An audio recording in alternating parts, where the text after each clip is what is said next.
শোনো, যে নেকলেসটা দিয়েছি সেটা নিয়ে একটু পরে ঘরে চলে যাও। মানে? মানে যেটুকু দিয়েছি সেটুকু নিয়ে খুশি থাকো, বেশি আশা করো না।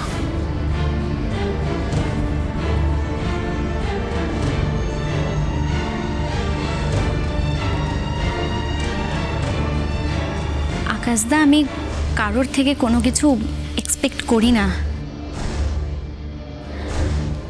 এত বছরে তুমি এইটুকু আশা করি জানো যে আমার সোনা গয়না, টাকা পয়সা এসব কোনো কিছুর ওপরে লোভ নেই, না আগ্রহ আছে। তবু এতগুলো বছর পর তোমাকে আমার ব্যাপারে ভাবতে দেখে আমি একটু খুশি হয়েছিলাম। আসলে কি বলো তো, মানুষ তো ঘরের পুরনো আসবাবপত্রের দিকেও ফিরে তাকায়, কিন্তু তুমি তো আমাদের দিকে তাও তাকাও না।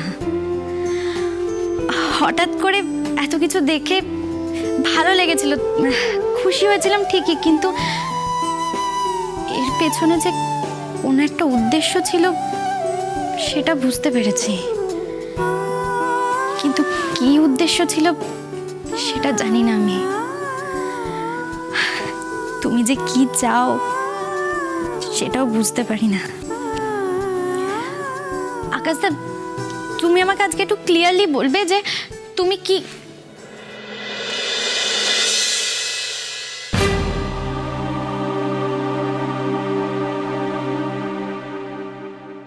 ভাবছি বিজনেস স্টার্টআপটা এখানেই শুরু করব। বাহ, এটা তো দারুণ খবর। শোনো না, আমিও কলকাতায় একটা বড় চ্যানেলে জব পেয়েছি। রিয়েলি? ইয়েস।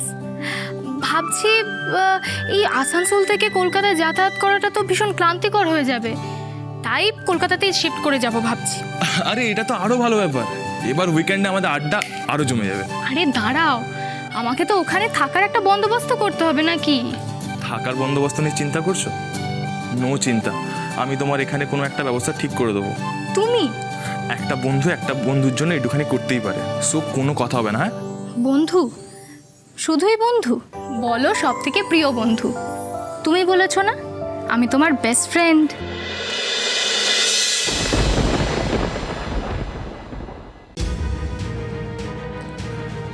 বলেছি তো, আমার তো মনে হয় তুমি আমার কাছে বেস্ট ফ্রেন্ডের থেকেও স্পেশাল। তাই নাকি? তাই তো। আচ্ছা বলছি, তুমি কলকাতা শিফট করার পর অন্য কোথায় কেন থাকবে? আমার কাছে থাকলেই তো হয়। মানে? হ্যাঁ, তুমি আমার সাথে থাকছো এটা একদম কনফার্ম। আর সেরকম হলে আমি তোমার দাদার সঙ্গে গিয়ে কথা বলে নেবো। এমন করে কথা বলছো মনে হচ্ছে যেন আমাকে বিয়ে করবে। বিয়ে? তাতেও আমার কোনো আপত্তি নেই।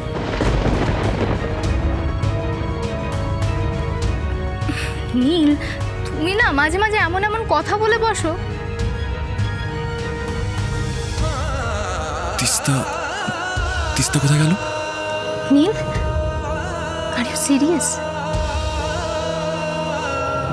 হ্যালো, শুনতে পাচ্ছ?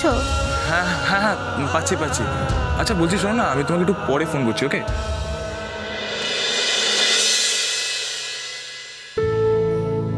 বিয়ে? হ্যাঁ, তাতেও আমার কোনো আপত্তি নেই। আমার বোন এত রাতে কার সাথে কথা বলছে সেটা তো জানতে হবে নাকি? না না দাদা, দাদা ফোনটা দে না। না নো না, নো নো দাদা, নো ফোনটা নো দে। নো নো নো, তুই ফোন পাবি না। আগে তোকে বলতে হবে এই স্পেশাল মানুষটি কে, who is this special person? Neel, আমি ওর কথা তোকে আগেও বলেছিলাম। ও, if I am not mistaken, এ কি সেই ছেলেটি যে তোর সাথে ওই ইউনিভার্সিটিতে একসাথে পড়তো? হ্যাঁ, ও কলকাতায় থাকে, মানে ওর বাড়ি কলকাতায়। ও খুব ভালো ছেলে জানিস তো। ইনফ্যাক্ট আমি কদিন আগে ওর বাড়িতেই গেছিলাম। ওর বাড়ির লোকেরাও খুব ভালো। আমার বোন তো ছেলেকেও পছন্দ করে ফেলেছে, ছেলের বাড়ির লোকজনকেও পছন্দ করে ফেলেছে। That's a good news. দেখি দেখি দেখি দেখি দেখি দেখি দেখি দেখি দেখি ও মাই গড, এই স্মাইলটা তো এর আগে আমি কোনোদিনও দেখিনি। এই হাসি কোথায় ছিল এতদিন? হ্যাঁ, একটা কথা সত্যি করে বলতো, এই নীল ছেলেটাকে কি তোর সত্যি সত্যি পছন্দ? হ্যাঁ না রে, আমি না একটা কনফিউশনে আছি জানিস তো। মানে ওর মনে ঠিক কি চলছে আমি বুঝতে পারছি না। আরে বাবা, আমি কনফিউশন দূর করে দেবো, একবার ওর সাথে আমার আলাপ করা ব্যাস। না না, এত তাড়াহুড়োর কিছু নেই, আগে আমাকে একটু বুঝে নিতে দে ও সত্যি আমাকে ভালোবাসে কিনা। আমার বোনের মতো এরকম একটা মিষ্টি মেয়েকে কেউ না ভালোবেসে থাকতে পারে? না রে দাদা, এতটা শিওরলি কিচ্ছু বলা যায় না।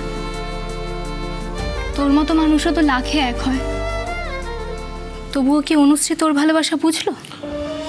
বুঝলো না, তাই আমারও খুব ভয় করে জানিস তো। কি আজে বাজে কথা বলছিস বলতো? কোথায় আমার লাইফ, কোথায় তোর লাইফ?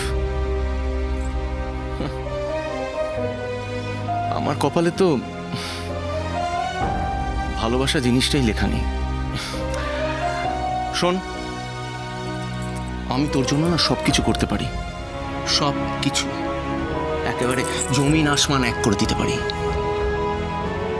যাকে তোর পছন্দ তাকে তোর সামনে এনে হাজির করবো। দাদা তুই না, I can do everything for you, everything. কখন থেকে ভালো মাকে ফোন করে যাচ্ছি, সমানে আউট অফ নেটওয়ার্ক বলে যাচ্ছে। কি করি আমি এখন? ভালো মার সাথে কথা বলাটা খুব দরকার।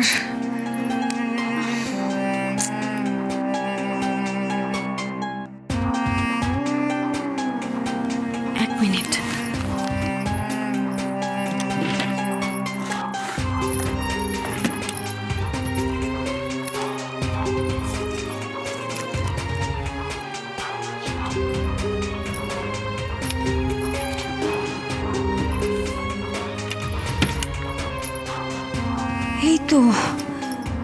এই তো আশ্রমের নাম্বার। ভাগ্যিস মনে পড়লো, ভালো মা অনেকদিন আগে আমাকে দিয়েছিল। একটা কাজ করি, এই নাম্বারটায় একটা ফোন করি, ওরা নিশ্চয়ই ভালো মাকে ডেকে দেবে। 7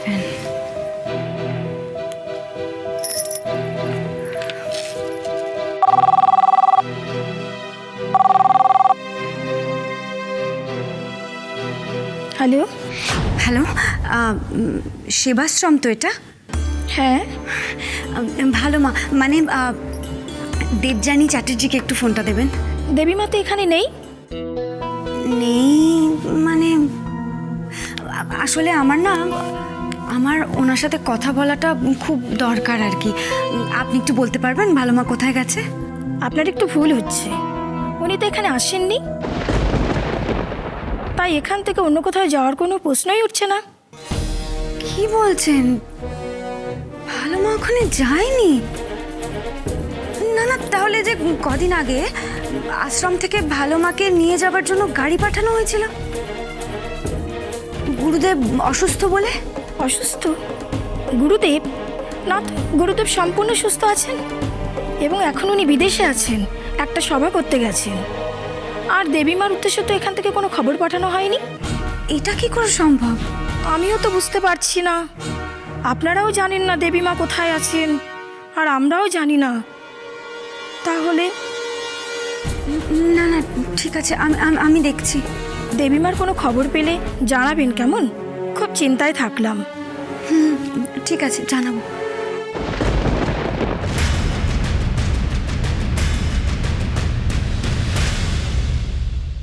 বলো না তুমি ওকে কোথায় দেখেছো? তোমার বাড়িতে?